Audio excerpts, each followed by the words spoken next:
다 같이 기도드리겠습니다.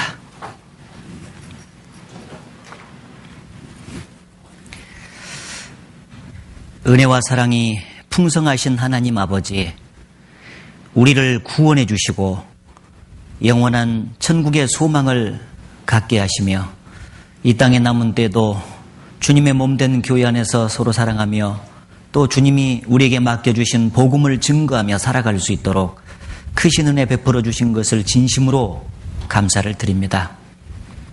지난 4일간에 걸쳐서 이제 생활 집회를 계속 주님께서 마련해 주시고 필요한 말씀들을 매일같이 주신 것을 감사드립니다. 오늘도 변함없는 사랑으로 각 사람에게 필요한 말씀 주실 것을 기대하며 또 감사를 드립니다. 마땅히 우리가 역사의 마지막 시대를 살아가는 자들로서 어떻게 행할 것을 주님께서 분명하게 깨닫게 해주시고 또 주님께서 주신 그 말씀들을 마음에 새기고 삶 속에 실제로 순종하며 그로 인해서 영육 간의 축복을 받는 귀한 삶이 이어질 수 있도록 도와주시옵소서. 주님께서 세우신 안동교회가 주님 보시기에 더욱더 완전한 교회로 성장 성숙될 수 있도록 도와주시고 또 주님의 복음이 힘있게 증거되어 구원받는 사람들이 계속 일어날 수 있도록 인도해 주시옵소서.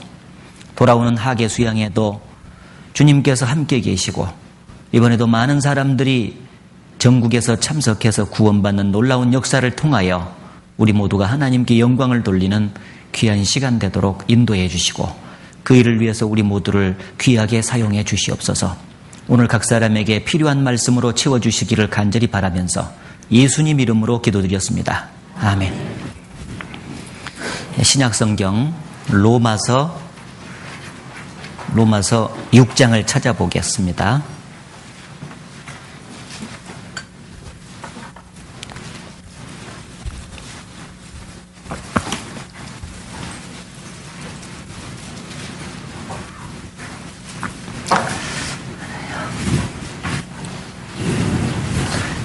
로마서 6장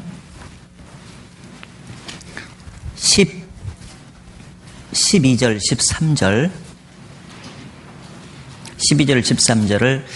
같이 읽어보겠습니다. 그러므로 너희는 죄로 너희 죽을 몸에 왕노릇하지 못하게 하여 몸의 사욕을 순종치 말고 또한 너희 지체를 불의의 병기로 죄에게 드리지 말고 오직 너희 자신을 죽은 자 가운데서 다시 산 자같이 하나님께 드리며 너희 지체를 의의 병기로 하나님께 드리라. 이제 오늘 생활 집회 마지막 시간이 되었습니다. 오늘은 주님 앞에 우리 자신을 헌신하는 그 생활에 대해서 주제를 가지고 같이 배워보도록 하겠습니다.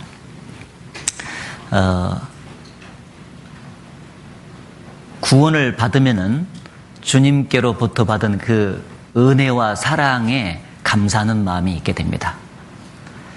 그 은혜를 받고 사랑을 받으면 감사하는 마음이 생기기 때문에 그 은혜와 사랑에 보답하고자 하는 마음이 누구나 다 있게 되는 거죠. 옆집에서 어느 날 고구마를 쪘다고 접시에 담아오면은 다 먹고 그냥 빈 접시로 갖다 주는 사람들 많지 않죠. 하다못해 개떡이라도 붙여가지고 고구마 잘 먹었습니다 하고 이렇게 보내잖아요. 그게 이제 보답이라는 겁니다.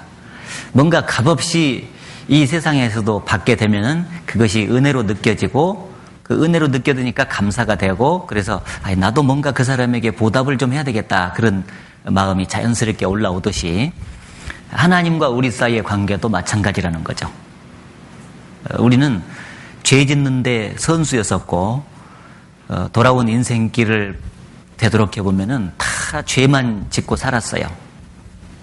한평생 살아온 길 뒤를 돌아보니 걸음마다 자욱마다 다 죄뿐입니다. 그런 찬송처럼 말이요. 지나온 세월이 정말 하나님의 말씀을 불순종하고 하나님의 그 크신 은혜를 배역하고 배반하면서 죄 가운데서만 살았어요. 그런데 그 죄 가운데서 영영 죄로 인해서 지옥 형벌을 받을 수밖에 없는 우리들을 주님께서 먼저 사랑해 주셨어요. 그래서 우리가 해결할 수 없는 그 모든 죄를 주 예수 그리스도께서 대신 담당하시고 십자가에서 모진 고통을 받으시고 그 죄값으로 피를 다 쏟아주심으로 말미암아 우리를 죄를 사해 주시고 영원한 천국을 값없이 들어갈 수 있도록 해주신 것입니다. 그 사랑이야말로, 그 은혜야말로 이 세상의 어떤 사랑과 은혜로 또 비교할 수 없는 큰 사랑과 은혜라고 말할 수 있죠. 그 큰 사랑을 받았기 때문에 구원받은 사람은 남은 생에 어떻게 하면 그 크신 은혜와 사랑에 보답하면서 살까 하는 것이 삶의 큰 주제가 되죠. 그래서 신앙생활은 하나님의 은혜와 사랑에 보답하는 생활이다라고 말해도 과언이 아닙니다.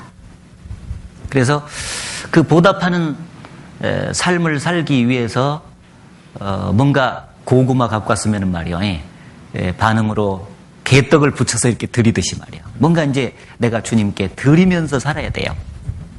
드리면, 내가 주님께 드리면 주님은 그것을 받아서 거룩한 목적에 쓰시는 겁니다. 그래서 이제 구원받은 이후에 우리의 자신은 우리 자신 것이 아니잖아요. 너희는 너희 것이 아니라 값으로 산 것이 되었으니 그런즉 너희 몸으로 하나님께 영광을 돌리라 그랬잖아요. 주님의 거룩한 피를 흘려서 우리를 그 피로 인해서 샀습니다. 그래서 구원받자마자 우리는 더 이상 우리 것이 아니라 주님 것이 됐죠. 아빠 것도 아니에요. 엄마 것도 아니에요. 나의 것은 더욱 아니에요. 나는 하나님의 것이랍니다. 그게 맞죠? 그런데 구원받은 이후에도 아직 정신 못 차린 사람은요, 민혜경 노래가 나와. 내 인생은 나의 것. 내 인생은 나의 것. 그런다니까. 그건 세상 사람이 부른 노래인데 말은 그렇게 안 해도 마음이 아직 안 변해가지고 자기 인생이 자기 것이라고 주장을 하면서 자기 뜻대로 자기의 어떤 뜻을 이루고 자기의 이상과 자기의 육신적인 어떤 동기를 만족시키기 위해서 자기 인생을 소비하려고 하는 사람들이, 그리스도인들이 있다고 말이에요. 그거는 합당치 못한 그리스도인이다. 왜? 우리가 주님 것이 됐으니까 주님의 뜻에 맞게 내 자신을, 마음을 거기다 맞추고 순종을 하고 내 마음과 몸을 그 주님의 뜻을 이루는 도구로 사용해 주세요 하고 이렇게 드려야지. 이제는 그렇게 살아야지. 구원받은 이후에도 옛날처럼 그렇게 인생이 자기 것이라고 살면 안 되지 않겠는가 그 말이에요. 그래서 이제는 은혜에 보답하는 생활인 동시에 우리 자신을 주님께 드리는 생활인데, 그 드리는 생활을 헌신이라 그래. 드릴 헌자, 몸신자. 몸밖에 드릴 것 없어 이 몸 바칩니다. 그런 찬송처럼 말이에요. 이제 드리는 거야. 그 드리는 생활, 그를 헌신 생활, 그렇게 이제 말을 합니다. 잘 드리려면은 세 가지 단계를 거쳐서 정리가 돼야 돼요. 첫째는 알아야 된다. 알미 있고, 두 번째는 여긴다. 여기라 그래요. 간주하다. 세 번째는 이제 드리라. 이렇게 돼 있어요. 그래서 이게 이제 세 단계가 있는데 뭐니 해도 알아야 돼. 왜 드려야 되고 어떻게 드려야 되는가? 그것을 알아야 면장을 하지. 알고, 그리고 알았으면은 그것하고 그 안 지식하고 나를 일체화시켜야 돼. 그것을 간주한다 그래. 아, 그게 맞아. 동일시하는 거야. 동일시. 내 마음과 생각을 그 주님의 뜻에, 안 지식에 완전히 일치되게 해서 딱 합치를 시켜야 돼. 간주. 그게 맞아. 그러면은 그 마음과 생각이 딱 일치가 되면은 행동이 옮겨지겠어요? 안 옮겨지겠어요? 옮겨져. 마음 가는 곳에 몸도 가. 이렇게. 알았죠? 예. 그러니까 알고 간주하고 드리는 거예요. 그래서 이것을 이제 마지막을 헌신이라 이렇게 얘기를 하는 거죠. 그래서 성경에 그게 나오죠. 3절 6장 1절 보세요. 6장 1절. 6장 1절에 그런즉 우리가 무슨 말을 하리요? 은혜를 더하게 하려고 죄에 거하겠느냐? 그럴 수 없느니라. 죄에 대하여 죽은 우리가 어찌 그 가운데 더 살리요? 3절을 같이 읽겠습니다. 무릇 그리스도 예수와 합하여 세례받은 우리는 그의 죽으심과 합하여 세례받은 줄을 알지 못하느뇨? 예, 거기 알지 못하느뇨? 이 말은 알아야 된다 그 말이에요. 그래서 암 써졌잖아. 암. 알지 못하느뇨? 헌신을 하려면은 우리가 세례받을 때 주님과 함께 죽고 주님과 함께 장사되고 주님과 함께 살아났다는 것을 바깥으로 표시하는 거잖아요. 그렇게 됐다는 것을 먼저 알아야 돼. 세례를 뻔나라고 바꾼대요. 세례 안 받으신 분은 꼭 먼저 받아야 됩니다. 이번에 받아야 되는데 세례식을 통해서 나라고 하는 사람이 어떤 존재가 됐다는 것을 인식하는 거예요. 자, 세례가 뭡니까? 나라는 사람이 물속에 들어가잖아요. 세례 방법은 침례입니다. 여기다 물방울 떨어뜨리는 거 아니죠? 물속에 완전히 잠겨야 돼. 머리카락 하나라도 나오면 새로 받아야 돼. 왜냐면은 그것 때문에 세상으로 다시 갈 것이거든. 틀림없이. 머리카락 나오면 머리도 집어넣어버리고 하다가 손이 딱 나오면은요 손도 다시 집어넣어. 혹시 동양화 쪼이고 막 이걸로 뭐 나쁜 짓 할까 봐서 막 집어넣어버려야 돼. 일단 이렇게 해서 완전히 들여보내가지고 푹 올라와야 돼. 그래서 이제 이게 이제 들어가는 것을 예수님의 죽음과 장사와 부활과 연합시키는 거예요. 그래서 우리가 예수를 믿을 때 예수님과 연합이 된다. 예수님과 연합. 예수님과 연합이 됐다라는 표현을 써요. 동일시 됐다는 얘기예요. 예수님과 하나가 됐다. 믿을 때. 구원받는 것만 이제 믿을 때 생각할 것이 아니라 바로 생각해야 될 것이 내가 구원받을 때 믿었는데, 예수를 믿었는데 나는 믿는 순간 예수님과 연합이 된 사람이야. 이것을 확실히 믿어버려야 돼. 그래야 그다음부터 헌신 생활이 잘 돼. 뭘 믿냐? 이거 들어갈 때 예수님이 죽음과 장사에 연합이 된 거야. 첫째, 죽음과 장사 연합이 된 겁니다. 그리고 이렇게 살아나잖아요. 그것은 예수님이 부활하셨잖아요. 부활에 연합된 거다. 그런 얘기입니다. 그래서 이 죽음과 장사라고 하는 것은 예수님이 실제로 십자가에서 죽었어요, 안 죽었어요? 실제로 숨이 끊어졌습니까, 안 끊어졌습니까? 실제로 숨이 끊어지고 3일 동안 장사된 것이 사실이에요. 그것처럼 예수님이 십자가에 못 박히고 장사될 때 나도 그때 같이 십자가에 못 박히고 장사됐다 그 말이에요. 어떤 사람이? 내 옛사람이. 옛사람. 따라해보세요. 옛사람. 옛사람 뭐냐면은 아까 내 인생은 나의 것 이렇게 생각하면서 살았던 사람. 내 인생이 내 것이다 라고 생각하면서 자기만을 위해서 살고 자기의 이상과 자기의 목적을 실현하면서 살려고 했던 그 사람이 죽고 장사돼 버렸다 그 말이에요. 그러니까 나를 위한 생애는 이제 세례를 받는 순간 끝나버렸다 그 말이에요. 그리고 다시 부활했다 그러면 새 사람으로 산 거예요. 이제 새 사람으로 살아가.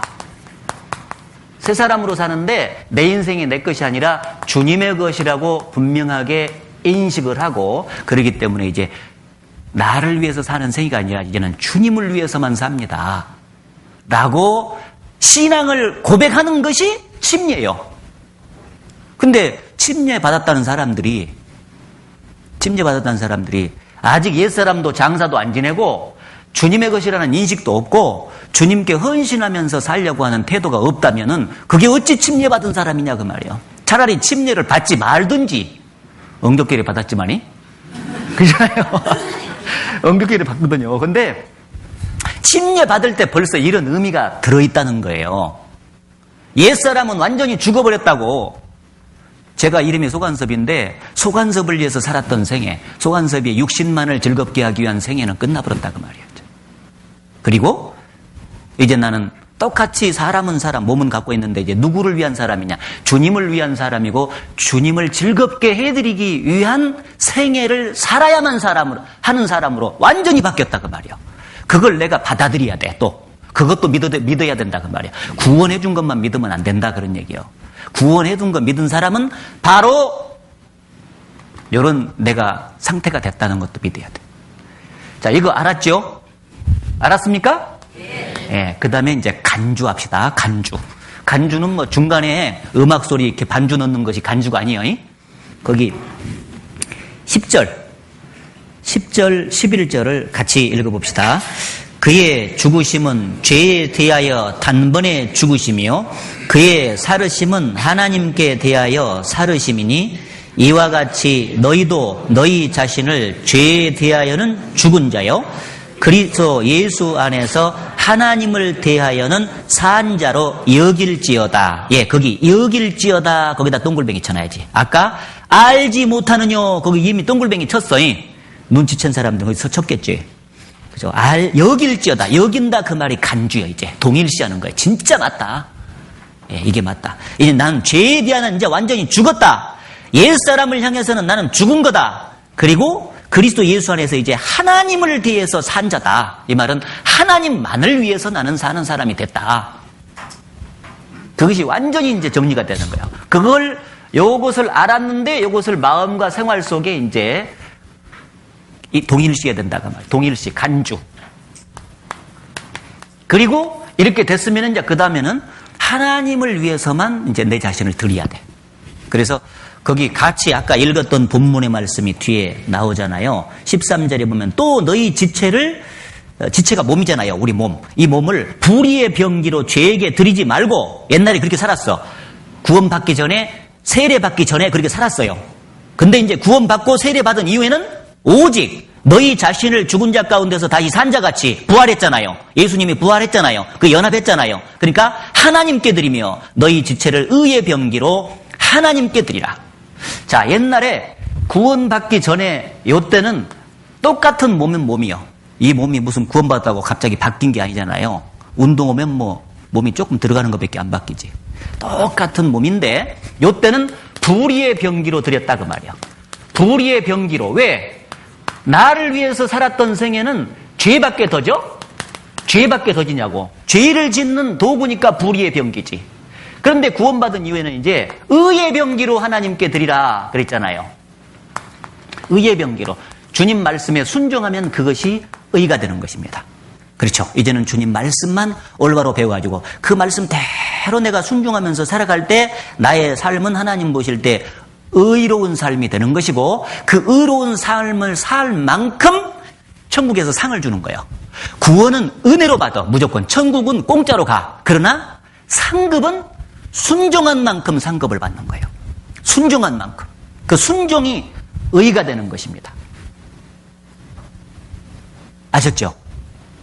똑같은 칼이 있어도요, 강도의 손에 들리면은 살인 도구가 돼. 근데 유명한 의사의 손에 들리면은요, 생명을 살리는 도구가 돼. 강도의 손에 들릴 때는 불의의 병기요. 의사의 손에 들릴 때는 의의 병기예요. 똑같은 칼인데. 예. 그와 마찬가지다 그 말이에요. 이제 구원을 받기 전에는 강도의 손에 들린 거나 마찬가지. 어떤 강도요? 날강도 중에 날강도가 마귀지, 마귀. 마귀가 우리 주인이요. 마귀가 우리를 갖고 놀아버렸다니까요. 구원받기 전에. 그러니까 맨날 죄만 짓고 이 몸으로 불의의 병기로서 사용했지. 근데 구원받은 이후에는 진정한 의사가 누구요? 예수 그리스도잖아. 우리 영혼을 치료해 주신 그분이 우리의 삶도 이제 적극적으로 사용해서 써주시겠다는 얘기요. 그래서 그 의사, 진정한 의사인 예수 그리스도의 손에 들려가지고 우리가 의의 병기로서 자기 자신을 드리면서 사는 생활, 그것이 신앙생활이다 이렇게 말할 수 있어요. 이걸 헌신이다. 자, 그런데 이 헌신을 해야 되는데 이제 이 자기 자신을 주님께 드리는데 구체적으로 이제 무엇에 드리는 게 주님께 드리는 거냐? 첫째는 주님의 일에 자신을 드리는 거예요. 우리의 온 마음은 주님을 향해서 살기로 작정하고 주님을 향한 사랑으로 가득 차 있어야 되고, 우리의 몸은 이제 우리에게 주님께서 맡겨주신 이 일을 이제 쭉 하는 거예요. 이렇게 하면서 내 몸이 주님께 드려지겠죠. 예. 주님의 일에 드려지는 거다. 그런 얘기. 이걸 알아야 돼요. 주님의 일. 주님의 일. 요한복음 9장. 요한복음 9장.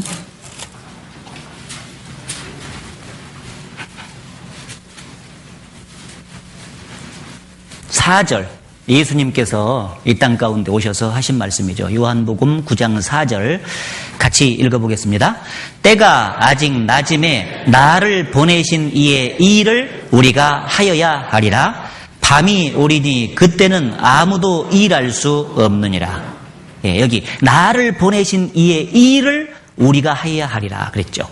예수님은 이 땅에 오셔서 자기 자신을 주님께 하나님께 드린 분이잖아요. 우리의 모본이십니다. 그런데 무엇을 위해서 들었냐? 나를 보내시니, 그러니까 하나님의 일을 위해서 자기 자신을 드리면서 살았던 분이 예수님이십니다. 그럼 우리도 똑같이 하나님의 일을 위해서 자신을 드려야겠죠. 그런데 밤이 오면 그때는 일하고 싶어도 일할 수 없으니까 낮이 있을 때 일해라, 그런 얘기요. 낮 동안에 보통 일하지 밤에 일하는 상태는 안 보이니까 없잖아요. 이 뭐냐면은요, 밤이 온다는 것은 일할 수 있는 기회가 마감되는 걸 말해. 그러니까 은혜 시대가 끝나버리면, 주님이 공중 재림하시기 전까지가 은혜 시대잖아요. 그때까지가 그게 끝나버리면은 주님을 위해서 일하고 싶어도 못한다 그 말이야. 그리고 개인적으로는 주님이 오시기 전에 먼저 주님께 가는 사람이 있을 수 있잖아요. 내 생명이 끝나버리면 내가 일하고 싶어도 못한다. 내 개인적으로 내 생명이 끝나버린다든지 은혜 시대가 끝난다든지 그게 바로 밤이 오는 거예요. 그 전까지가 낮이요. 우리는 지금 낮에 속해서 시간을 보내고 있잖아요. 그러니 열심히 주님의 일에 우리 자신을 헌신해야 될 것이다. 이제 그런 얘기요. 그러면 주님의 일이 구체적으로 뭡니까? 라고 묻는다면은 빌립보서 두 가지로 말할 수 있는데, 빌립보서 2장 21절 22절 21절 22절을 같이 읽어보죠.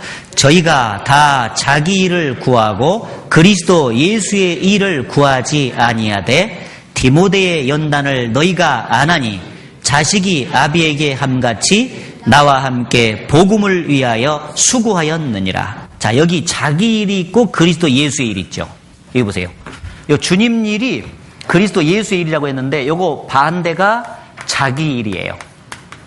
어제도 자기 생활에 얽매이는 자가 없다, 이제 그런 얘기를 했는데, 저희가 다 자기 일을 하고 그리스도 예수의 일을 구하지 아니하되 디모데의 연단을 한다.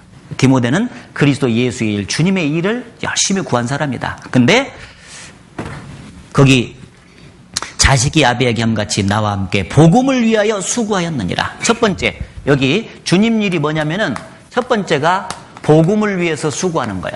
복음을 위한 수고. 복음을 전하기 위해서 개인적으로나 교회적으로 협력하는 거 있잖아요. 그거 하면서 일하는 모든 수고가 주님 일이다. 첫 번째. 그게 돼 있죠? 복음을 위해서 수고하였느니라. 두 번째, 골로새서로 넘어가 봅시다. 골로새서 그 뒤로 가면요, 골로새서 1장 24절 1장 24절 내가 이제 너희를 위하여 받는 괴로움을 기뻐하고 그리스도의 남은 고난을 그의 몸된 교회를 위하여 내 육체에 채우노라. 내가 교회의 일꾼 된 것은 하나님이 너희를 위하여 내게 주신 경륜을 따라 하나님의 말씀을 이루려 함이니라. 자, 여기 보면은 너희를 위하여 받는 괴로움을 기뻐하고, 이 세상에서 괴로움을 기뻐하는 것은 어디서 경험할 수 있는지 모르겠어요. 근데 바울은 그 괴로움을 기뻐했다. 그래서 그리스도의 남은 고난을 그의 몸된 교회를 위하여 내 육체에 채운다 그랬죠. 그리스도의 남은 고난이 뭐예요? 잘 아시는 대로 그리스도는 복음을 완성하기 위해서, 구원을 완성하기 위해서 십자가에 죽었고, 그리고 그로 말미암아서 구원받은 교회는 무슨 일을? 그리스도의 남은 고난, 그 구원을 전하기 위해서 수고하는 것이 또 남아있어요.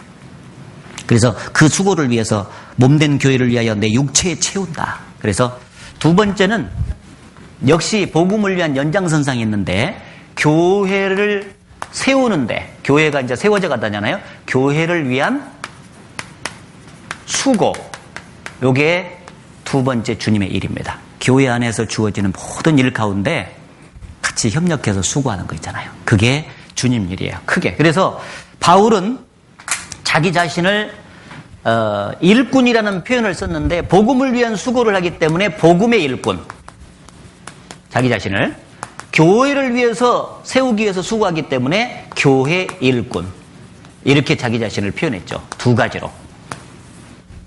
그러니까 주님 일이 뭡니까? 하고 물을 때는요, 복음 전에서 구원받게 하고 교회를 함께 세우기 위해서 수고하는 것이 바로 주님 일입니다. 이렇게 딱 정리를 해야 돼. 아셨습니까? 세부적으로 다른 것도 있지만은 틀림없이 이게 맞아요. 성경적으로.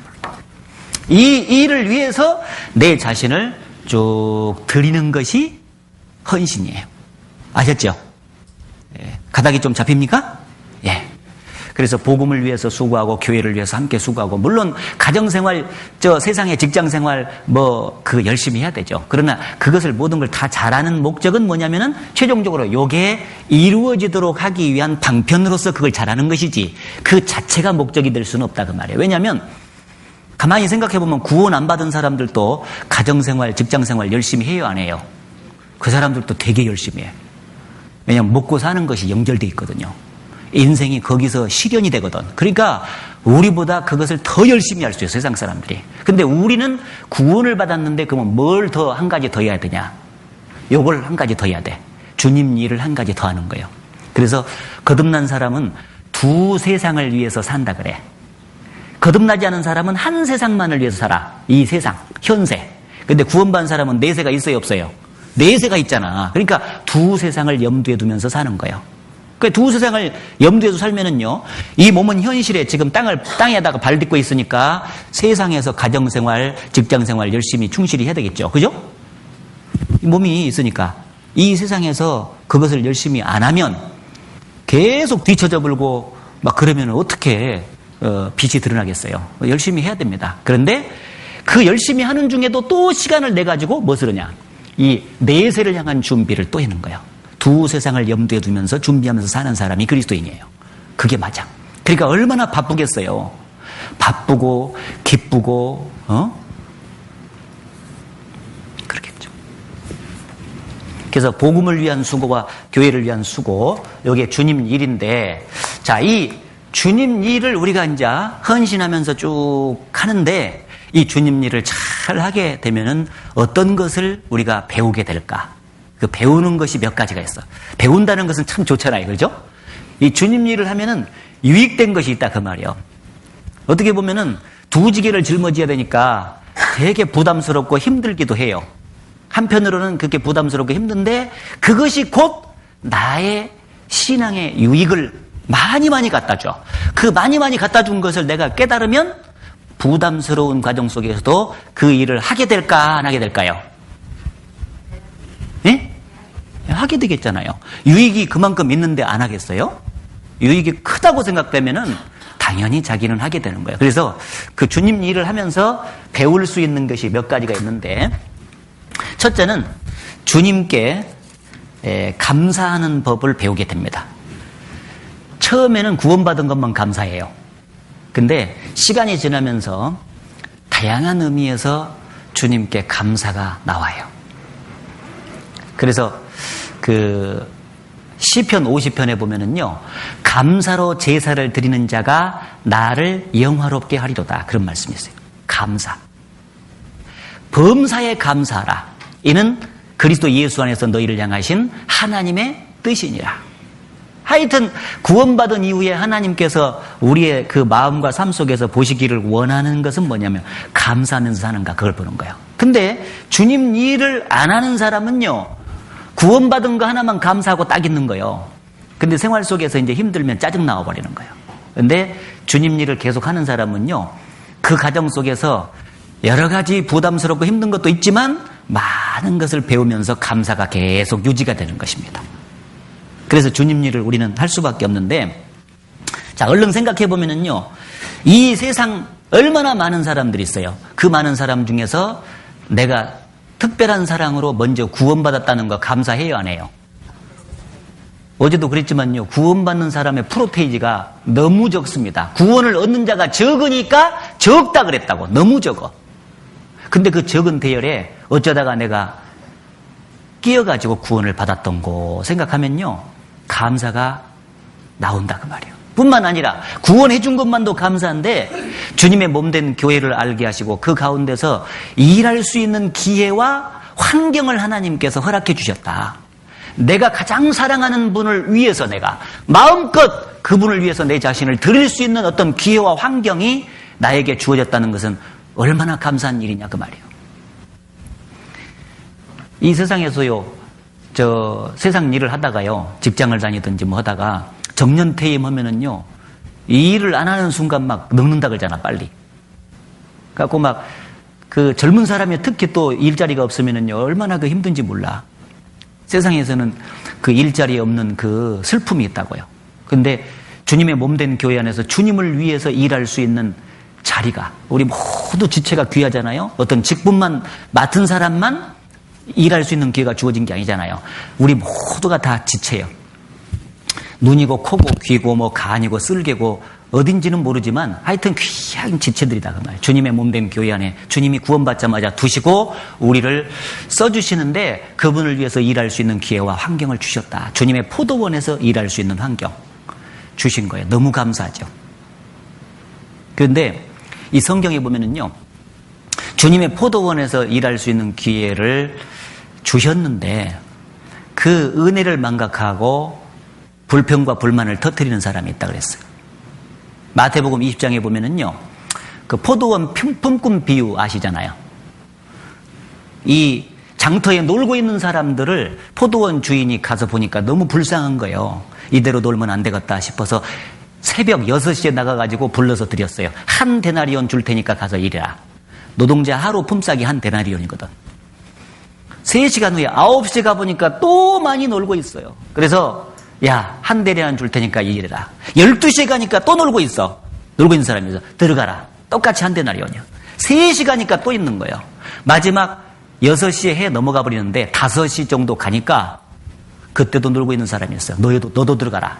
똑같이 한 데나리온 약속했어요. 그래가지고 이제 6시 다 됐습니다. 해가지고 이제 주인이 품꾼을 모아놓고 이제 값을 계산하는데 나중은 자로부터 한 데나리온씩 딱딱 주는 거예요. 그러니까 생각해봐요.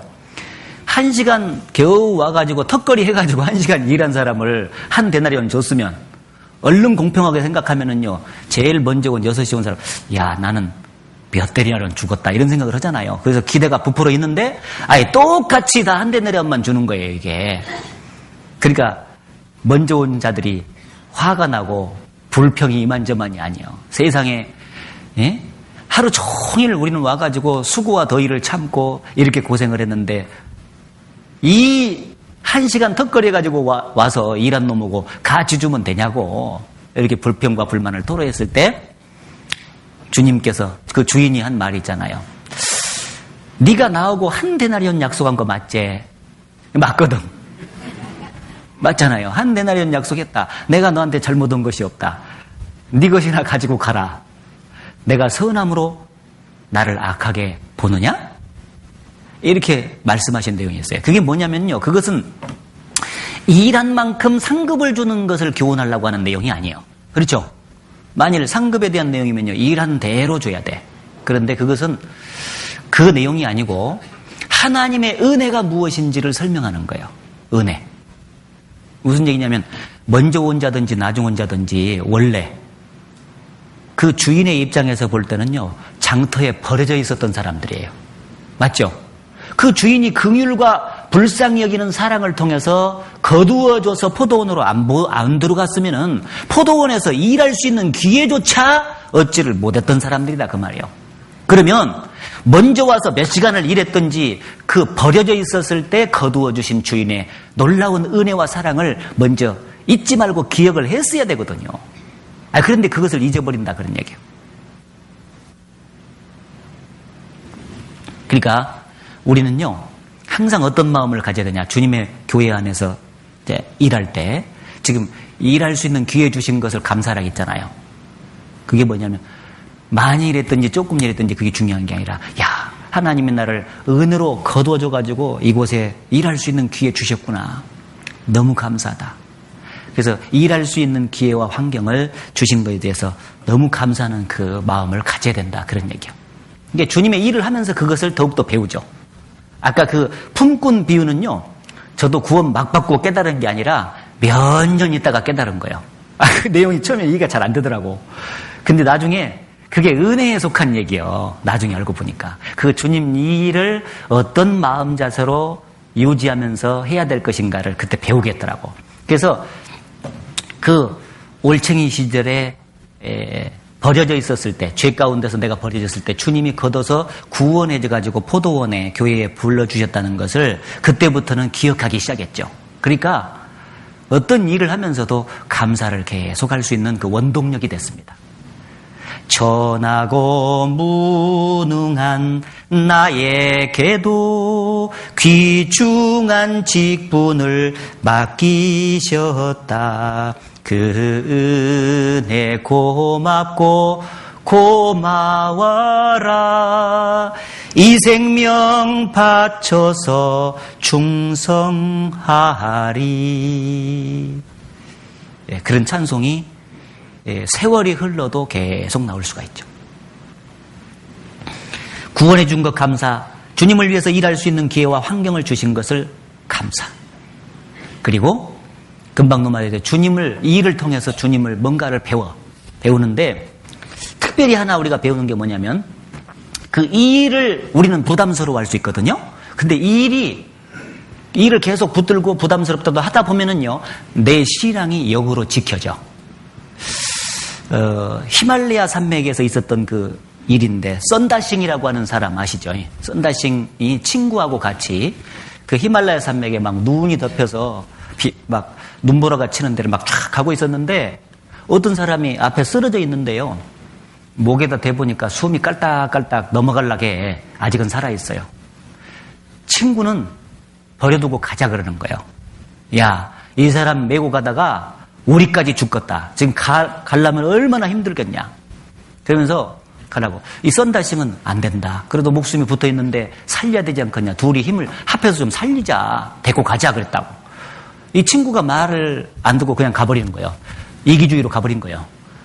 근데 이 썬다싱은요, 너무 불쌍하잖아, 이 사람. 그래서 이 사람을 어떻게든지 살려줘야겠다는 그 마음이 막 강한 거예요. 그래서 무겁지만은 이 사람 막 들쳐맨 거예요. 얼마나 부담이 되겠어요. 이게 막 체중이 늘어진 사람 이렇게 업기가요, 보통이 아니에요. 제가 그냥 이렇게 살아있는 사람 딱 업으면요, 똑같은 키로수라도 딱 이렇게 안기잖아요. 그러니까 이게 쉬워요. 근데 죽은 사람은요, 축 늘어져 있거든.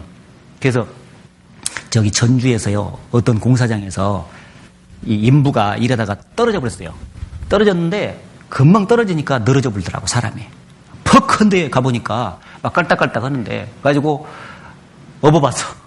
업으라겠어, 내가. 업었는데 막 축 늘어지니까 얼마나 무거운지 몰라.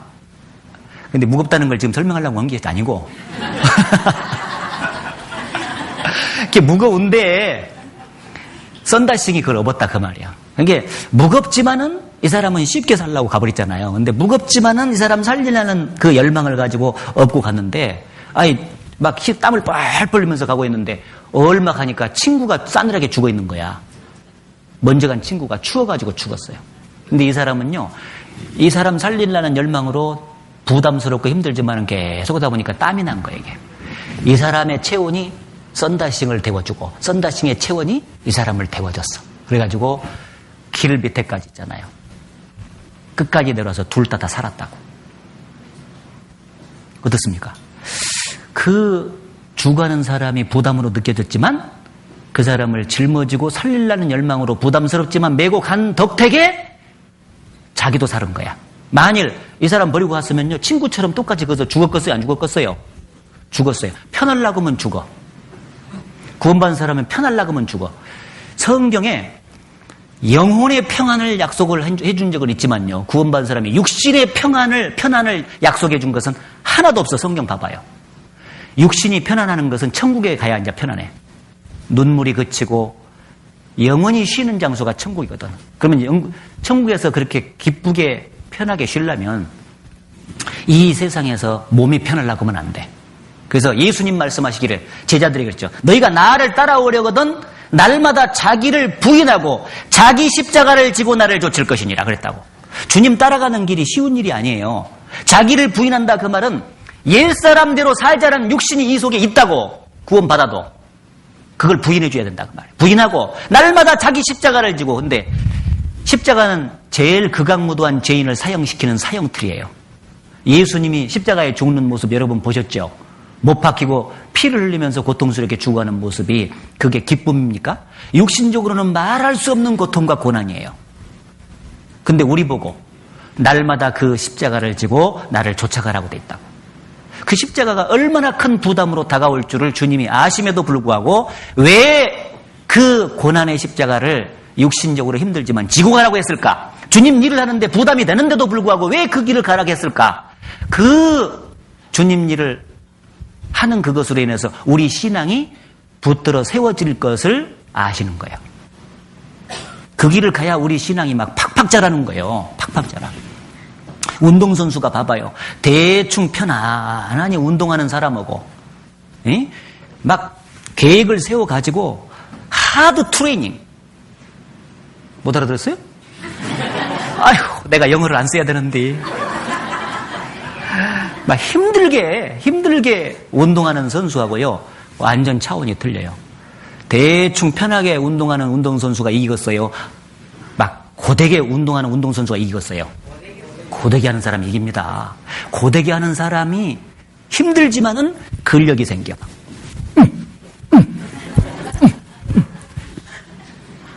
편하게 하면은요 근력이 생기려다가 안 돼. 그래서 군사들 우리가 종종 듣잖아요. 전투에서 승리를 하려고 하는 군사는요 눈물도 많이 흘리고 피도 많이 흘려야 돼요. 훈련을 강하게 해야 돼. 그래야 승리를 하는 거예요. 예수 그리스도의 좋은 군사로서 우리를 불렀다는 것은요 강하게 훈련시키기를 원하는 거예요. 세상 일도 있지만 주님의 몸된 교회에서 주님 일을 같이 짊어지고 가게끔 하는데 하나님도 짠하게 보시지. 그런데 목적이 따로 있기 때문이에요.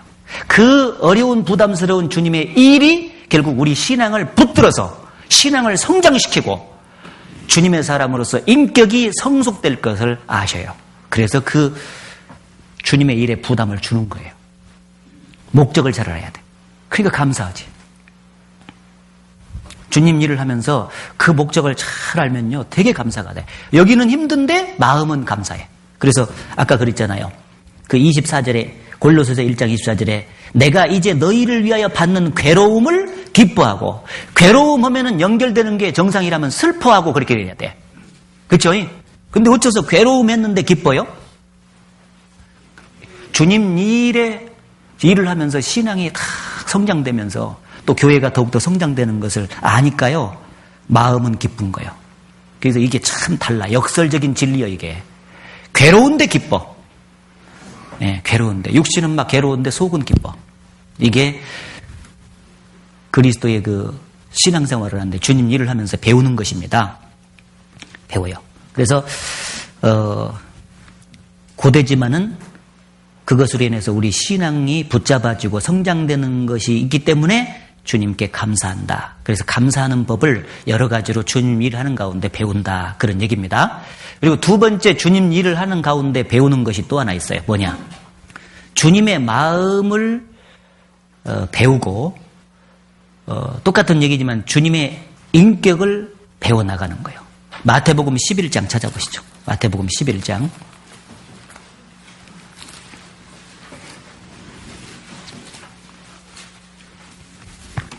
마태복음 11장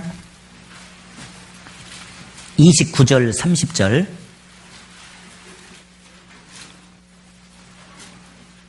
같이 읽어보겠습니다. 나는 마음이 온유하고 겸손하니 나의 멍에를 메고 내게 배우라.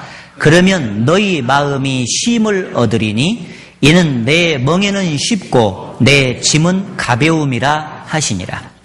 어제 말씀한 대로 죄의 짐과 죄의 멍에를 메고 있었던 우리들을 불러가지고 주님의 은혜로 그 죄의 짐, 죄의 멍에를 벗겨주신 거예요. 수고하고 무거운 짐진 자들아 다 내게로 오라. 내가 너희를 쉬게 하리라 했죠. 그 수고하고 무거운 짐이 죄짐이잖아, 죄짐. 그거를 주님 앞에 왔더니 십자가로 벗겨주셨어요. 벗겨주시고 가만 놔둔 게 아니라 거기에 주님의 일을 위한 멍에를 짊어준 거예요. 그렇죠? 우리가 주님의 일의 멍에를 지금 짊어지고 있는 것입니다. 함께. 그런데 그걸 따라가는 과정 속에 마음이 온유하고 겸손한 주님을 더욱 배워갈 수 있다는 얘기예요. 주님의 마음을 배워요. 너희 안에 이 마음을 품으라 곧 그리스도 예수의 마음이니. 그것은요, 주님의 일을 실제로 해나가면서 배우도록 돼 있지, 주님의 일과 상관없이 그냥 주님의 마음이 품어지지가 않습니다. 환경 속에서 배우는 거예요. 온유와 겸손이 얼마나 어려운가. 이 주님의 마음이거든요, 그게. 하늘에서부터 영광 보좌를 부르고 이 땅까지 낮아졌고요. 온유는 어떤 어려운 환경이 주어진다 해도 주님의 일을 묵묵하게 해나가는 거예요. 변함이 없어. 그래서 이 온유와 겸손의 주님의 인격을 닮아서 주님의 일을 하는 사람들을 보고 신앙적으로 말하면 내구성이 강한 인간이라 그래. 내구성. 내구성 아세요? 그저 장롱을 샀는데 막 어떤 습기라든지 뭐 기타 환경에 의해서 금방 이제 뭐 금이 간다든지 휘어져 본다든지 변형이 된 것은 아이고 이 내구성이 약하네 그래. 이 참는 힘이 약한 목재다 그 말이에요. 그런데 어떤 뭐 습기나든가 이런 환경이 막 있어도요, 그 자기의 본 모습을 그대로 갖고 있는 목재, 농장은 이거 진짜 내구성이 강한 농장이다 뭐 이렇게 말하지요. 환경에 흔들림이 없이 있잖아요. 묵묵히 교회 안에서 주님 일을 하면서 자기 자리를 지키면서 말이야 쫙 하는 인간, 그게 내구성이 강한 인간이에요. 주님 일을 하면서 그게 배워져. 처음에는요 힘들어. 처음에는 주님 안에서 그렇게 지고 갔다가 어떤 때는 벗겼다가 막 이렇게 막 난리야 난리. 그러다가요 딱 채가 잡히면요 쫙 나가는 거예요. 변함없이. 근데 어떻게 해서 그게 배워지는지 아세요? 주님 일을 하다 보면은요 별 상황이 다 닥치는 거예요. 뭐 어떤 때는 막 자존심이 팍 상하는 환경이 주어져.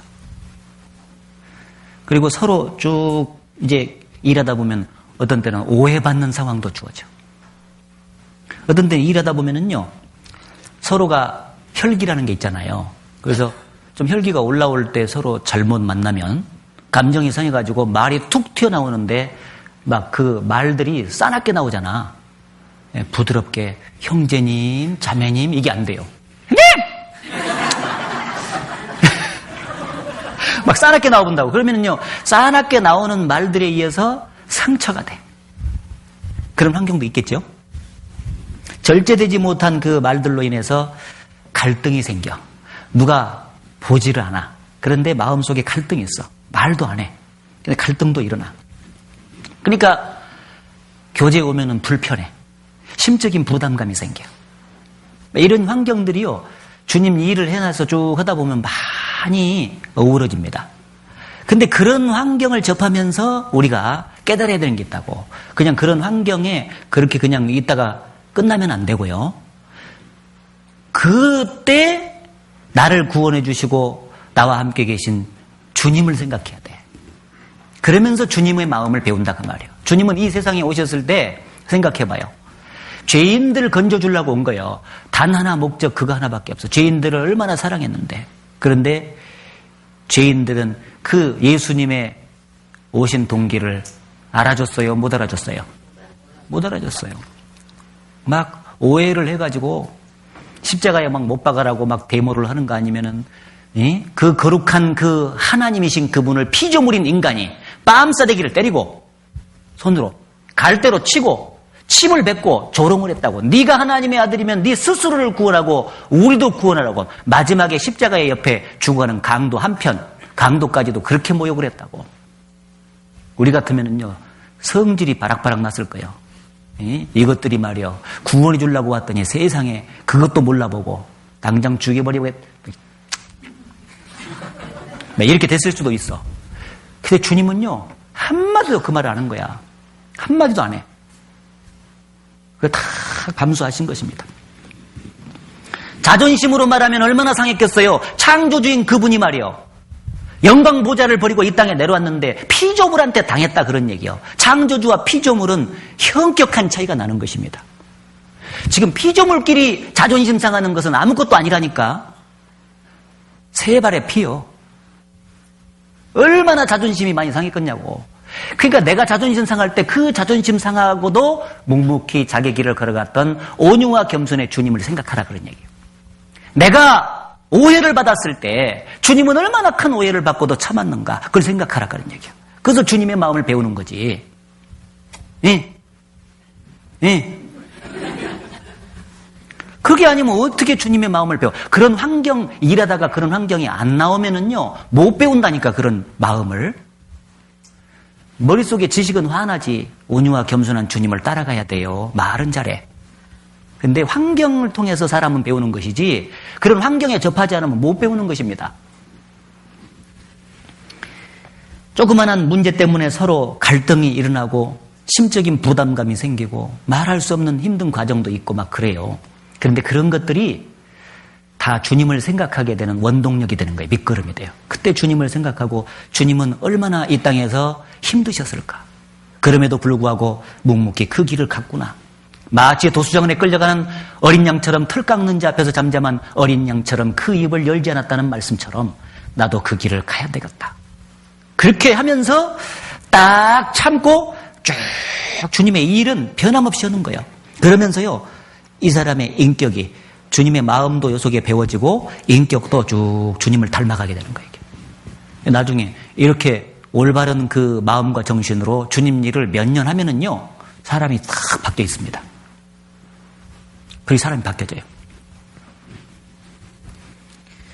주님이 이 땅 가운데서 환경 조성하는 것은 마음을 단련시켜가지고 주님 마음처럼 바꾸기 위해서예요.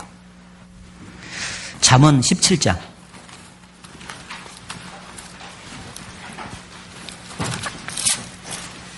잠언 17장에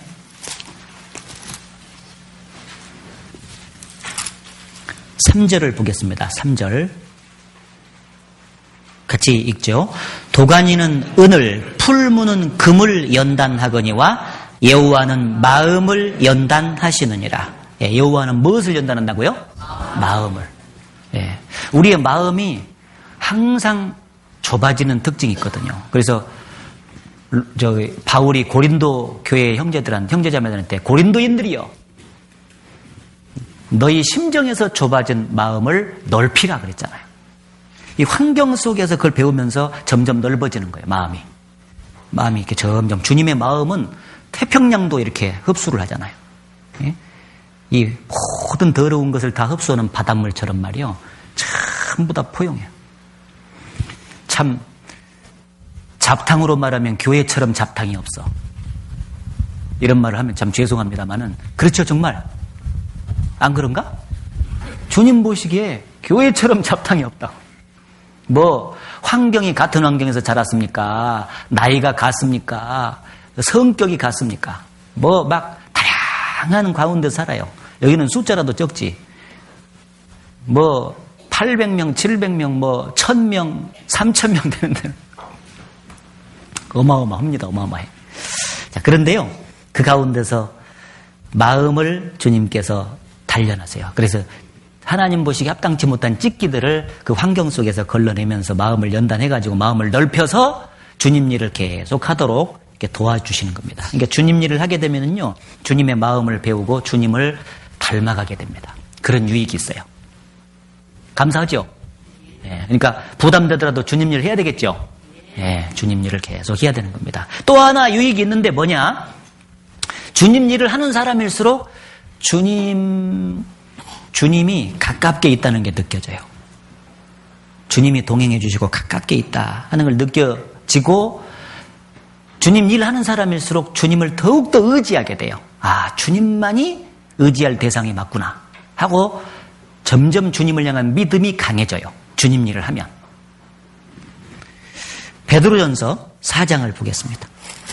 베드로전서 4장에 13절, 14절.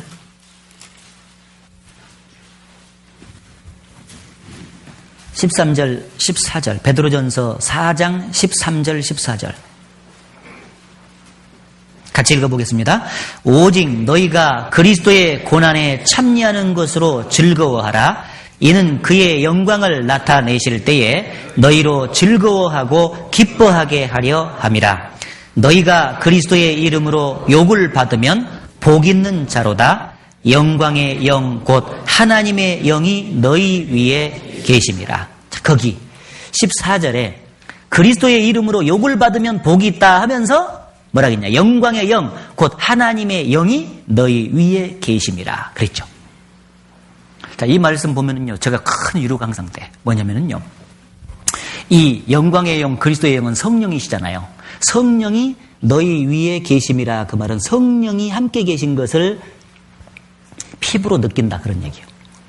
고난을 받으면 받을수록 주님 일을 하면서 고난을 많이 받는데 그럴수록 주님의 임재를 더 많이 느끼는데요. 어떤 원리와 같냐면 광야 생활 중에 이스라엘 백성들 위에 끊임없이 머물러 있었던 것이 구름 기둥과 불 기둥입니다.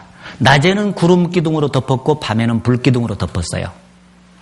자, 떼약볕이 심하게 내리쬐면 내릴수록 광야의 온도가 높아지면 높아질수록 구름 기둥의 위력은 대단하겠죠. 구름 기둥 밖에 있으면은 완전히 떼약볕에 열사로 죽어요. 그 밑으로 들어가야 돼. 그러겠죠? 온도가 높아지고요. 태양볕이 따가울수록 구름 밑에 있다는 것이 굉장히 고맙게 느껴져. 구름의 존재감이 위력이 느껴진다 그 말이에요. 그냥 대충 더울 때 햇볕도 그냥 따사롭게 그냥 내리칠 때는요. 구름 없어도 돼. 그런데 강하게 내리쬐고 힘들수록 아이고 구름 기둥이 너무 고맙네. 구름 기둥이 자꾸 바라봐죠. 구름 기둥의 존재가 감사하게 느껴지고 그렇잖아요? 저거 없으면 내가 죽는구나. 저것이 나를 보호해주고 있구나 하는 것이 강하게 느껴져. 밤이 됐습니다. 너무 추워. 추워지면 추워질수록 불기둥 밑에 들어가야 온화한 기운 때문에 보호가 되거든요. 추위가 강해질수록요. 그 불기둥이 고맙게 느껴지고 존재감이 나에게 새롭게 각인이 되는 거예요. 마찬가지입니다. 이 세상에 주님 일을 하면 부담이 있고 그것으로 인해서 고난이 많이 주어지면 주어질수록 함께 계신 주님이 더욱 크게 느껴지게 돼 있어요. 그렇죠? 그러니까 주님 일을 고난 가운데 열심히 해나가는 사람일수록요. 주님이 가깝게 계신다는 게 느껴지고요. 힘이 들잖아. 그러니까요. 어떤 경우는 그래요. 이 교회 안에서 어떤 봉사가 있다고 해서 왔어요. 어려운 과정에서 왔는데 집에 돌아가 보면은요, 막 애들 또 난장판이고 그런 때가 있잖아요. 막 어지러지고 애는 애대로 울고 있고 남편은 와가지고 네가 지금 무엇을 하는 사람이냐? 네가 밖에서 일을 하냐? 무엇을 하냐? 집안을 지켜라 했더니 이렇게 해놨냐고. 집안이 그냥 도구 플레이스다 개판. 막 그러면서 다시는 너 교회 나가지 마라 하면은요, 마음이 얼마나 애린지 몰라. 내가 당해본 것은 아닌데 그럽디다. 막 애려 막. 내가 주님 일을 안 할 수는 없고 주님 일을 해서 갔다 왔는데 애들은 이렇게 이 모양이고 남편 전도해야 되는데 남편은 또 저렇게 나한테 해야 되니 언제 전도. 아이고, 주님 일을 하지 말아 버릴까? 이 생각도 들었다. 아니지. 그래도 교회 안에서 주님 일이 있는데 내가 안 하고 어떻게 살아? 이런 일이 반복되는 거예요, 마음에. 그러니까 이제 남편도 알아주지 못하지. 세상 사람들도 내가 그렇게 주님 일을 한다는 것을 어떻게 할 것이요? 옆에서 남편 거들지. 세상에 여자가 말이요. 그래. 아저씨, 이 여자는요, 집에 붙어 있는 일이 없어요. 막 그렇게 거들고. 그러니 막 다 내 편이 아니야. 다. 그러니까 이제 어떤 마음이 드냐면 의지할 대상은 주님밖에 없구나. 주님만이 나의 유일한 위로처가 맞구나. 그걸 느끼게 돼. 그래서 주님이 강력하게 의지가 돼. 세월 지나갈수록 의지할 것뿐일세. 모든 일을 만나도 예수 의지합니다. 그래서 그 찬송가가 나온 거예요. 주님만이 나의 유일한 위로가 되는 것입니다. 그게 느껴져. 주님 일 해야 주님이 내 마음속에 꼭 필요한 분이에요. 주님 없으면 나는 못 살아요. 이런 마음이 되는 거예요. 그런데 주님 일 않고 털레 신앙생활 하는 사람들은요, 주님 의지 안 해요. 자기 생각대로 자기 계획대로 막 축축축축 잘 나가는데 무슨 주님 의지를 해. 시편 62편을 보시죠. 시편 62편 7절 8절 7절 8절에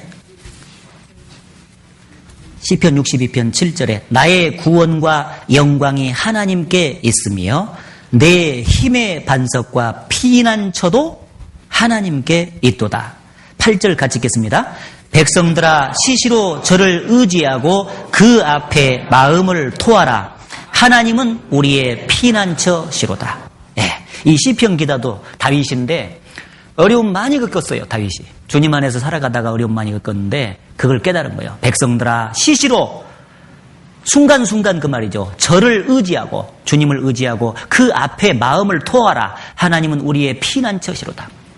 죄짐을 맡아주셨던 그분이 생활 속에서 다가오는 그 많은 그 주님을 일을 하다 보면 어려움들이 있는데 그 짐도 맡겨주시는 거예요. 그래서 기도를 주님께 하면서 주님께 나가면은요, 주님께서 위로를 해 주시는 겁니다. 당신이 지쳐서 기도할 수 없고 눈물이 빗물처럼 흘러내릴 때 주님은 아시네 당신의 약함을. 찬송이 있죠? 예, 우리가 약해요. 그렇기 때문에 주님이 그걸 아세요. 그래서 우리가 주님 일을 하면서 어려운 점들을 찬찬히 주님께 기도하면서 나가고 주님께 이렇게 내놓으면요, 주님이 그 마음을 위로해 줘요. 주만 홀로 인생의 마음을 다 아심입니다. 열왕기상 8장 이렇게 됐어요. 내가 언젠가 그 창원에서요, 좀 힘든 과정도 있어서 그 아침에 등산길을 쭉 가는 데 있잖아요. 막 되게 힘들어요. 근데 암송했던 그 구절이 딱 마음속에 박히더라고요. 주만 홀로 인생의 마음을 다 아심입니다. 주님이 내 마음 아시는구나. 내 마음 아시면 됐다 하고는 주님께 맡겨지더라고요. 위로가 됐어요. 주만 홀로 인생의 마음을 다 아시고 위로해 주시는 것이 아주 틀림이 없습니다. 이런 찬송가는 되게 많아요. 외로움과 방황 속에서 주님 앞에 나아갈 때에 위로하시는 주님 나를 도우사 상한 나의 마음을 감싸주시네. 이런 찬송이 있잖아요. 근데 그 찬송을 맨날 불렀는데 그것을 내 삶 속에 적용을 해야 돼. 그렇죠? 주님 일 하다 보면은요, 괴로울 때 주님을 더욱더 바라보게 되는 특징이 있어서 위로가 더 많이 되고 주님이 가까이 계신다는 것을 더 많이 느끼는 것입니다. 그래서 주님 일이 좀 부담스러워도 반드시 해야 될 일이다 그 말이야. 그것도 충성스럽게 주님의 일을 감당을 해야만 됩니다. 누가복음 17장을 하나 더 보시죠. 누가복음 17장.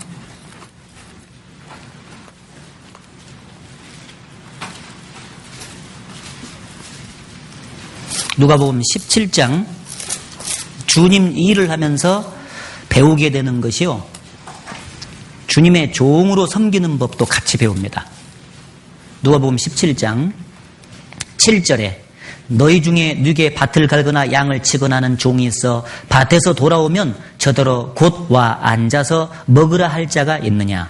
도리어 저더러 내 먹을 것을 예비하고 띠를 띠고 나의 먹고 마시는 동안에 수종 들고 너는 그 후에 먹고 마시라 하지 않겠느냐. 명한 대로 하였다고 종에게 살해하겠느냐.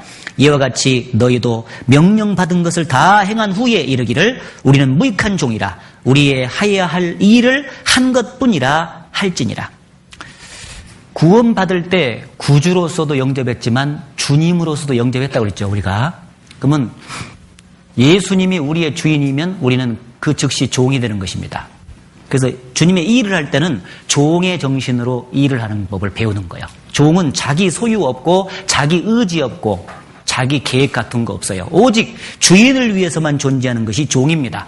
따라서 우리가 주님의 종이라고 하는 신분이 명확하게 우리에게 주어진다면 주님의 일을 할 때요, 내 생각과 내 계획을 포기해야 되고 또 내 소유로 가지고 무슨 주인을 섬기는 것이 아니고요.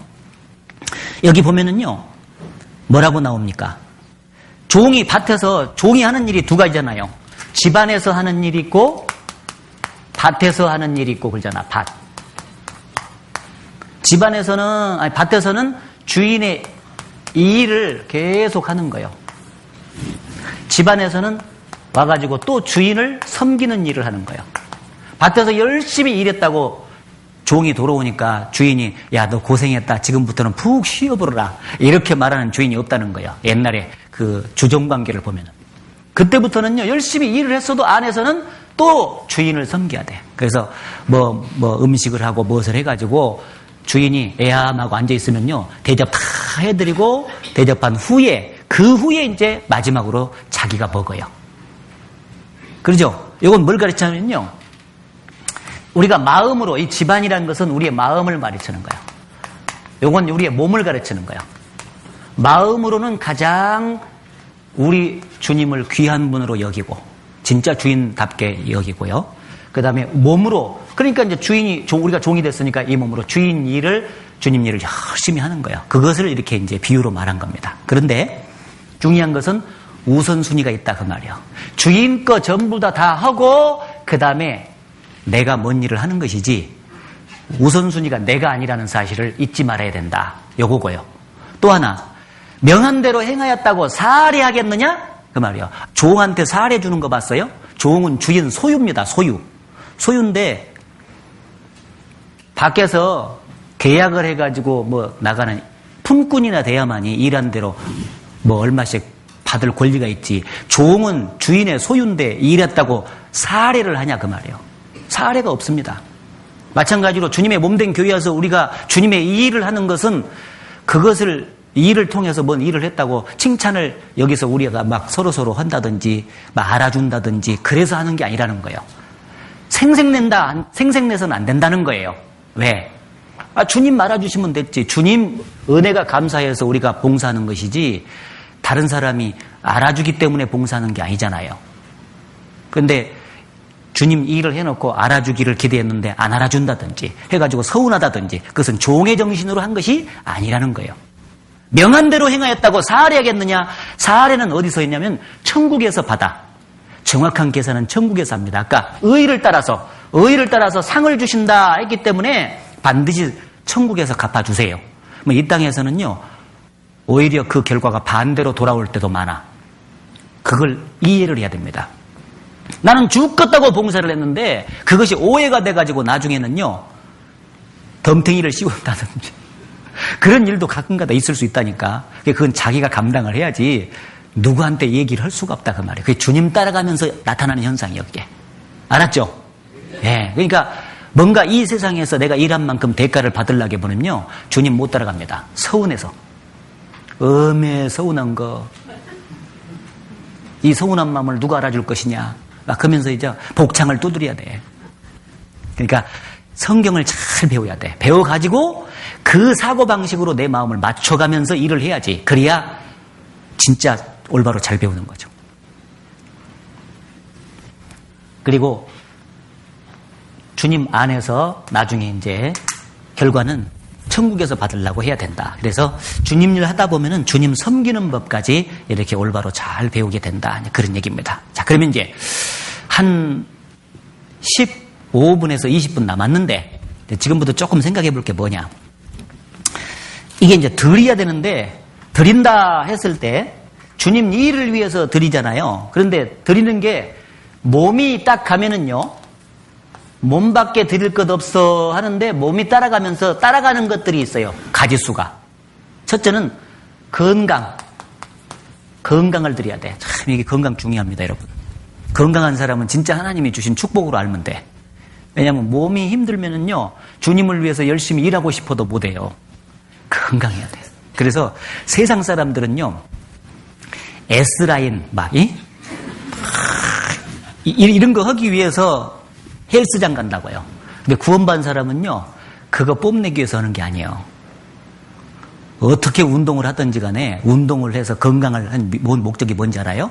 세상 일도 얼마나 바빠. 그 일도 에너제틱하게 해야 되고 주님의 교회 안에서 일도 에너지가 넘치게 해야 돼요. 그러려면 몸이 따라줘야 돼. 그래서 건강관리를 하는 것입니다. 알았죠? 이게 먹든지 마시든지 무엇을 하든지 그 무엇을 하든지 속에 건강관리를 하든지 그 말이에요. 건강을 위해서 보약을 먹든지 운동을 하든지 무엇을 하든지 왜 건강을 위해서 사냐? 건강 자체가 목적이 아니잖아요. 그 건강을 주님께 드리기 위해서 그래요. 드리기 위해서. 그래서 몸이 따라가면 건강관리를 잘하는 것이 같이 들어가야 돼요. 어떤 사람은 막 육신이 문제다 그러니까 육신을 구분을 못해요. 육신이 성경에 두 가지요. 육신이 헬라말로 소마라고 하는 그 몸 자체, 금방은 지금 몸 자체를 말하는 거예요. 몸 자체를 말하는 것도 하나는 사르크스라고 해가지고 죄성을 말하기도 해요. 이 죄성, 몸속에 흐르고 있는 죄로 기울어지는 경향, 옛날처럼 살자고 막 끝없이 올라오는 욕구, 그것이 나쁘다는 것이지 몸 자체가 나쁘다는 게 아니에요. 몸 자체는 좋은 거예요. 그러니까 나중에 몸까지 부활시키지. 몸이 나쁘면 몸 버려버리고 영혼만 들이가지 뭐하러 주님 공중재림할 때 몸이 부활된답니까? 몸 자체는 좋은 거예요. 몸을 관리를 잘해라 그 말이에요. 목적은 더 열심히 살라고. S라인? 아니다. 알죠? 자, 건강 주님께 드려야 됩니다. 건강 절대적이요. 그 다음에 시간. 하루 시간이 24시간이에요. 24시간. 일주일이 167시간입니다. 시간에 11조 드리고 있어요? 시간에 11조 드리고 있냐고.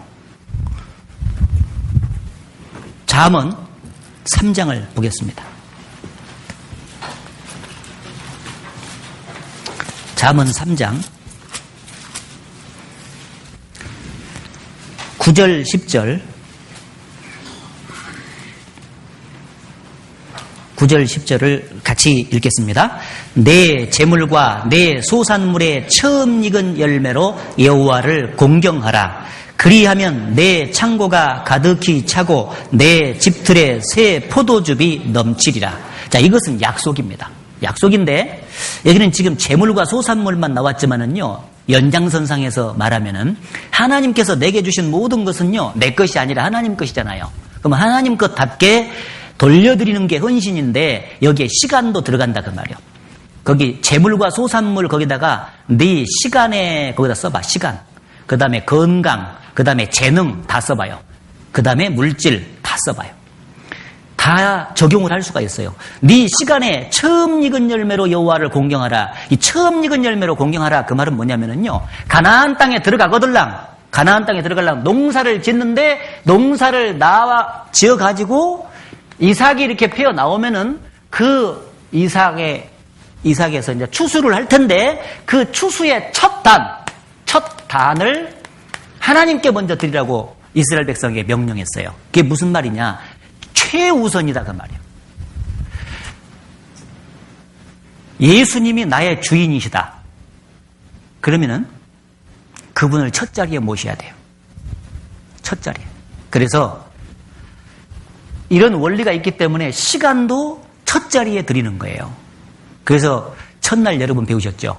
하나님의 말씀을 가지고 기도하면서 보내는 시간 최소 30분을 내라고 했는데 아침에 내는 게 좋다. 그 이유가 뭐예요? 첫 자리에 그날 전체 시간의 첫 부분을 주님께 드립니다. 그런 뜻이에요. 물론 삶의 환경에 따라 다를 수 있는데 어떤 사람은 막 저녁이 시간이 좋은 사람도 있어요. 그때 내려면 돼. 그런데 문제는요, 중요한 것은 우선순위가 나는 주님입니다. 그런 뜻이에요. 시간. 그래서 나는 아침에 내가 주님께 인정하는 뜻으로 말씀도 읽고 기도도 하랍니다. 딱 하고 그걸 정하는 거예요. 일주일 167시간입니다. 곱하기 10% 해봐요. 그러면은 그 시간을 철저하게 주님께 드려보려고 노력을 한번 해보세요. 예. 아셨죠? 예. 그리고 아까 말한 대로 재능. 세상에서 재능이 좋은 사람들이 많아요. 근데 이 재능을 하나님께서 주신 것은 이걸 달란트라고 하잖아요. 달란트를 그냥 세상에서 뭐 돈 버는 데만 쓴다든지, 세상에서 자기 이름을 내고 명예를 내는 데만 쓴다든지, 세상에서 승진하려고 하는 데만 재능을 쓴다든지, 그 목적이 아니잖아요. 세상 사람들은 그렇게 살든지 말든지. 근데 구원받은 사람은 그게 재능에 주님의 피가 발렸어요, 안 발렸어요? 주님의 피가 발렸어. 시간에도 발리고, 몸의 건강에도 피가 발리고, 돈에도 피가 발렸어요. 왜냐면 피로 다 샀다 그 말이에요. 그러니까 이 재능을 주님의 교회 안에서 발휘를 해야 돼요. 발휘. 이 속에 지체가 있는데 간이 있고 뭐 설계가 있고 다 있잖아요. 여기 지금 재능들이 다 있는데 재능들이 교회 안에서 효과적으로 싹 주님께 드려지면 얼마나 좋겠어요. 그러면은 그 봉사로 인해서 교회가 든든히 서가겠죠. 더. 어떤 사람은 뭐 피아노를 잘 친다고 해봅시다. 피아노를 잘 친데 피아노 칠 사람 예를 들어서 없다고 해봐. 그럼 큰일 나지. 그분이 빨리 와서 쳐줘야지. 예를 드는 거예요. 어떤 사람은 이제 뭐 요리 같은 것을 세상에서 막 배웠다고 해봐요. 뭐 궁중 요리라나 어쩐 요리라나 뭐 이런 게 있잖아요. 요리 같은 걸 배웠어요. 그래서 요리 출장도 나가 막 그런 사람도 있거든요. 그럼 가끔가다 교회에 와서 그런 것들을 쭉 자기가 또 해봐야지. 해서 전수를 시켜주고 다른 자매들한테. 그럼 다른 자매들이 그것도 쓰면서 또 같이 이렇게 대접도 하고 먹고. 네. 그런 것을 해야 된다 그 말이에요. 그러니까 세상에서 어떤 주님께서 주신 그 재능들 있잖아요. 재능들을 주님의 몸된 교회를 위해서 쏟아 부어라 그 말이에요. 쏟아 부어. 쏟아 부어야 되는데 이 마음이 주님께 드려져 있어야 되잖아요. 근데 이것을 잘 모르면은요, 이 과정을 잘 모르면은 그렇게 주님이 주신 재능이 아깝게 썩고 있다 그 말이에요. 얼마나 아까운지 몰라. 그걸 막 발휘를 해야 될 텐데, 발휘를. 재능도 드리고, 물질도 주님의 것이니까 주님께 드리고. 그렇잖아요. 이게 이제 물질도 주님께 드려야 되는데, 성경에 보면 이제 11조와 헌물이다. 그런 말씀 있잖아요. 말라기서에 보면은. 그래서 이걸 드리는데, 드릴 때 중요한 개념이 있어요. 돈에 대한 개념을 좀 잘 가질 필요가 있어요.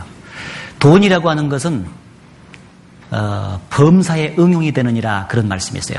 전도서에. 그러니까 이 세상에서 세상 지식뿐 아니라 돈은요, 세상을 살아가는 무기입니다. 그 돈 자체를 나쁘게 평가하는 사람은 그건 성경을 잘못 배우는 거예요. 돈이라는 게 좋은 것입니다. 나쁜 게 아니에요. 어떤 의미에서 좋냐? 이 세상을 살아가는데 응용이 된다 그 말이에요. 지식이라 돈 자체가. 그렇죠? 이게 좋은데 문제는 돈에 대한 관점을 우리가 성경적으로 가져야 돼요. 성경은 어떤 말씀으로 기록이 됐냐면 돈을 사랑치 말라 하는 것은 명백히 기록되어 있지. 돈을 사랑치 말라. 디모데전서 잠깐 봅시다. 디모데전서 6장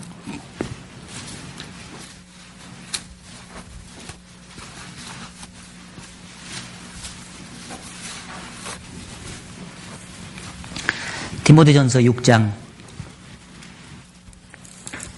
8절에 보면 우리가 먹을 것과 입을 것이 있은즉 족한 줄로 알 것이라.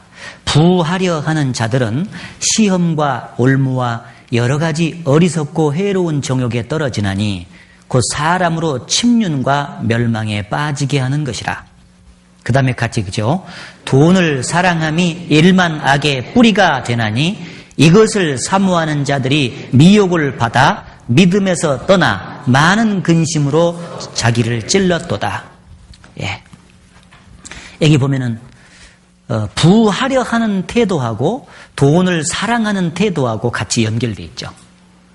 돈이라고 하는 것은 적절한 거리를 띄워놓고 그것을 필요에 따라서 적절하게 주님의 뜻 가운데서 쓰면 되는데 그것을 사랑하게 되면 문제가 된다. 왜냐하면 미혹을 받아서 믿음에서 떠나 많은 근심으로써 그것이 자기를 찔렀다. 그래서 이래 되는 거예요.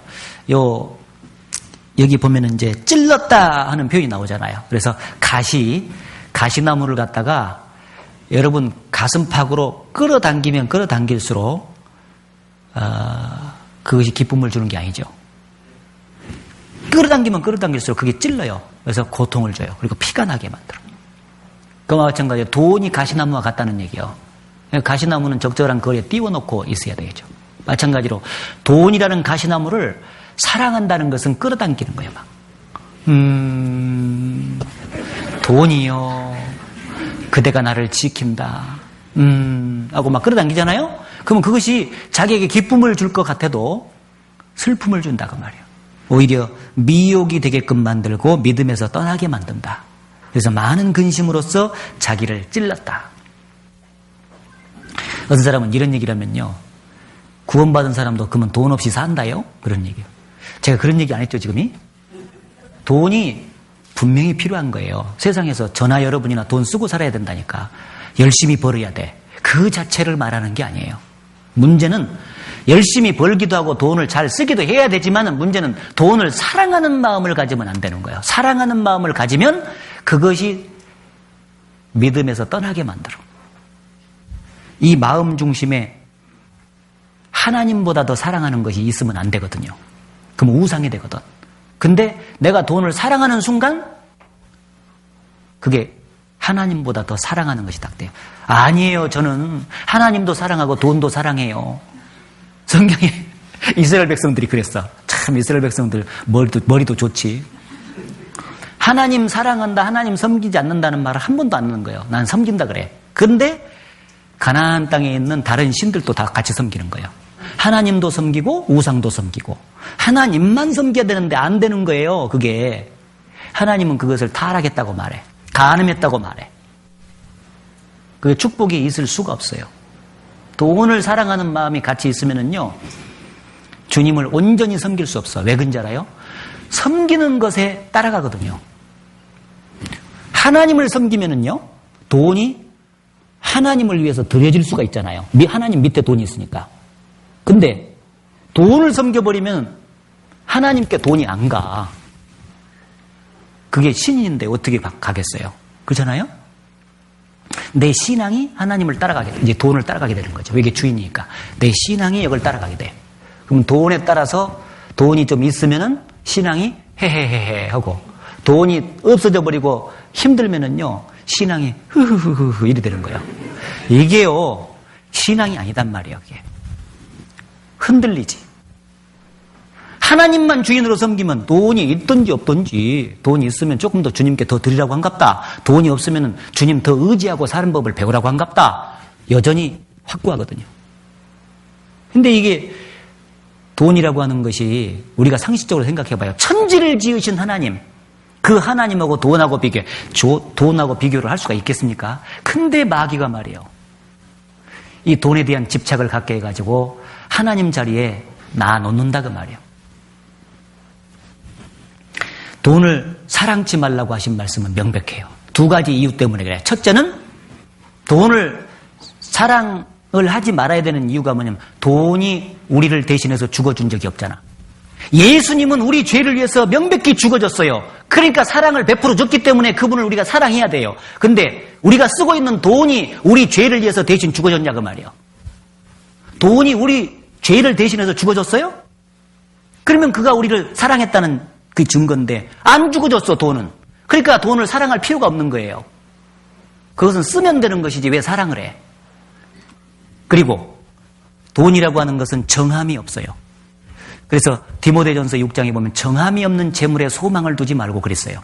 정함이 없다 그 말은 돌고 돈다는 거예요. 그래서 돈이라는 거 돌고 돈다 해서 돈 그래요. 돈. 한 곳에 머물러 있지 않는 거예요. 그렇기 때문에 영원한 것에다가 우리는 소망을 걸고 사랑을 해야지 일시적인 것, 변하는 것에 대해서는 소망을 걸면 안 돼요. 그것은 자기 마음을 흔들리게 만들어. 영원한 것은 하나님 영원한 것이고요. 영원한 거고 성경 말씀 영원한 거예요. 여기다가 딱 마음을 박아야 돼. 그러면 절대 안 흔들려. 그래서 돈을 사랑치 말고 있는 바를 족한 줄로 알라. 따라해보시죠. 있는 바를 족한 줄로 알라. 예, 있는 현재를 족하지 못하면은요, 주님께 드리기가 어려워요. 항상 부족해요. 어떤 사람들은 거꾸로 빼, 거꾸로. 이렇게 나오잖아요. 이렇게 이제 그달 월급이 나오든지 뭐 나오더잖아요. 그러면은요, 하나님께 먼저 뚝 떼서 드리는 것이 아니고요. 여기서부터 뭐 갚고 이렇게 떼는 거예요. 그러니까 나머지 보니까 갚아야 될 것도 또 없네. 그러니까 주님께 드릴 것이 있어요, 없어요? 없는 거예요. 이게 항상 그래. 주님께 드릴 것이 없는 것입니다. 자기 것부터 계산하면 주님께 드릴 것이 안 나와. 아무리 돈 많아도 해보시오. 나오는가? 절대 안 나와. 헌금이라고 하는 것은요, 물질을 드리는 것은 부자가 많이 드리는 게 아니에요. 정말입니다. 그에게 베풀어준 은혜, 가슴 속에 얼마나 은혜가 많이 머물러 있냐에 따라서 그만큼 주님께 드리게 돼 있지, 돈 많다고 주님께 많이 드리는 거 봤어요? 그렇지 않습니다. 가난해도 자기에게 주신 것 중에서 얼마를 기쁜 마음으로 드릴 수만 있다면 그게 정말 행복한 거죠. 그래서 예수님이 마가복음 14장 이렇게 헌금하는 모습을 보셨다 그랬어요. 보셨는데 부자들은 그 넉넉한 중에서 풍부한 중에서 넣었어요. 근데 두렵던 과부가 있는데 생활비 전체를 넣은 거예요. 다 보고 예수님 말씀에 이 과부가 저 많은 사람보다 더 많이 했다. 그렇게 나왔잖아요. 없으면 드릴 수 없는 거예요. 있는 것 가지고 정말 기쁜 마음으로 드릴 수 있으면은 좋다 그런 얘기예요. 그래서 성경에 각각 그 마음에 정한 대로 할 것이요 인색함으로나 억지로 하지 말지니 하나님은 즐겨내는 자를 사랑하시느니라. 그래 돼 있죠. 아셨죠? 네, 그래서 그 물질이 주님 앞에서도 또 귀하게 사용돼요. 그래서 다 헌신이라고 말할 때는요, 주님 일에 대한 헌신, 그 주님 일을 하는데 유익을 쭉 생각하면서 열심히 주님의 일을 위해서 드리고, 그 다음에 이 몸에 부속된 건강, 시간, 재능, 물질, 이것도 주님께 드리면서 살아가야 된다. 이것을 주님이 말씀해 주신 겁니다.